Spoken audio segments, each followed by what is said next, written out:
இன்னைக்கு ஒரு குட்டி கதை தான் சொல்ல போறேன். சரி வாங்க கேட்கலாம். ஒருவன் தன்னுடைய தொழில் படு தோல்வியடைந்த நிலையில் தான் நடந்து வந்த வழியில் தெருமுனையில் போவோர் வருவோரை மிகுந்த மனவேதனையுடன் வேடிக்கை பார்த்து கொண்டிருந்தான்.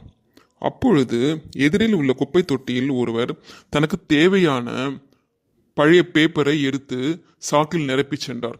சிறிது நேரத்தில் இன்னொரு நபர் அதே குப்பை தொட்டியில் தனக்கு தேவையான பாட்டில்களை நிரப்பி எடுத்துச் சென்றார். மீண்டும் ஒருவர் தனக்கு தேவையான பழைய பிளாஸ்டிக் தட்டு பேப்பரை எடுத்து சாக்கில் நிரப்பிச் சென்றார். அதன் பிறகு ஒரு நாய் வந்து எச்சில் இலையில் இருந்த சாப்பாட்டை சாப்பிட்டு சென்றது.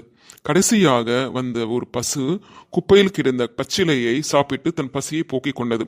இதை பார்த்த தோல்வியடைந்த அந்த நபர் கூறிய வார்த்தைகள், ஒரு சிறிய குப்பை தொட்டியில் இத்தனை பேர் பிழைத்து வருகிறார்கள் என்றால் இந்த பறந்து விரிந்து கிடக்கும் இவ்வுலகில் நாம் அனைவரும் எப்படியெல்லாம் பிழைத்து வாழலாம் என்று தன் மனதை திடப்படுத்திக் கொண்டு இனி தனக்கு தோல்வியே கிடையாது, இனி வரும் காலங்கள் பொற்காலமே, மிகப்பெரிய வெற்றியே என தன்னம்பிக்கையுடன் தன் பழைய தொழிலை தொடங்க சென்றார். இந்த பரந்த உலகில் நாம் அனைவரும் ஜெயிக்க பிறந்தவர்கள். Okay friends.